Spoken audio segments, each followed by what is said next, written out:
আসসালামু আলাইকুম। আশা করি সবাই ভালো আছেন। শীতে আসার আগে আমার বড় টেনশন ছিল যে আমার নাকেতে কীভাবে সার্ভাইভ পানি।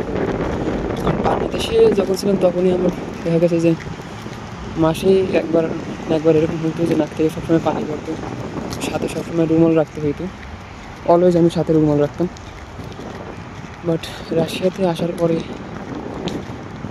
প্রথম 2-3 দিন আমার নাক থেকে পানি পড়ছিল হালকা, বাট ওইটা হচ্ছে সর্দি লাগার কারণে এরকম না, বাট ঠান্ডার কারণে এরকম হয়েছিল আর কি। নাকে পলির কারণে ওইটা হয় না। আমার তো প্রতিনিয়ত হাসি হইতো, নাক থেকে পানি পড়তো, শ্বাস নিতে পারতাম না বাংলাদেশে যখন শীতকাল আসতো। আর এখন রাইট নাও রাশিয়াতে 4 ডিগ্রি 6 ডিগ্রি এরকম চলতেছে। বাট আলহামদুলিল্লাহ এখন পর্যন্ত কোনো সমস্যা হয়নি। বাট আমি রাশিয়ানদেরই দেখি যে ওরাই হচ্ছে সাফার করতেছে। অনেককে দেখলাম, আমার রুমমেট একজনকে দেখলাম, ওর সর্দি হয়েছে, বারবার হাসি কাশি দিচ্ছে, ওরই সমস্যা হয়েছে। আরও একটা রাশিয়ানকে দেখলাম পরিচিত, ওরও জ্বর হয়েছে। বাট আলহামদুলিল্লাহ হেলথের দিক থেকে চিন্তা করলে আলহামদুলিল্লাহ এখন পর্যন্ত সুস্থ আছে, কোনো সমস্যা হয়নি। আর আশা করি সামনেতেও হবে না। এখানকার ওয়েদার খুবই ভালো, একবারে ক্লিন। আর একটা বিষয় হচ্ছে আমাদের ঢাকা শহরে হয়তো বা কয়েকটা বাগান আছে, পার্ক আছে।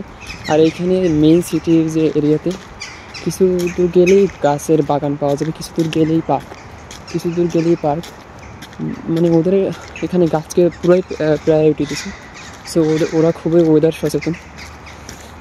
আর ঢাকা হইলে এইসব জায়গা দখল কইরা চাঁদাবাজি করে কবে যে বাড়িঘর তুলে ফেলে তো আল্লাহই জানে। ওয়েদার জিনিসটা আসলে বাঙালিদের বোঝানো সম্ভব না। যেমন কিছুদিন আগের যে সেন্ট মার্টিনটা নিয়েও অনেক কাহিনী হইতেছে। তো বাংলাদেশকে নিয়ে এমনি তো এসব বিষয় নিয়ে কথা বলতেও তেমন একটা ইচ্ছা করে না, কারণ একটা জেনারেল একটা বিষয় নিয়ে কথা বলো, ওইটা ওরা রাজনৈতিক দিকে নিয়ে যাবে, পরে এটা নিয়ে প্রেস লাগাই দেবে। তো এই আর কি, আলহামদুলিল্লাহ এখানে সব কিছু ঠিক আছে। আর ওয়েদারের কোনো তেমন কোনো ইয়ে দেখিনি, বাজে ইফেক্ট দেখিনি আর কি। তো সবাই ভালো থাকবেন। আসসালামু আলাইকুম।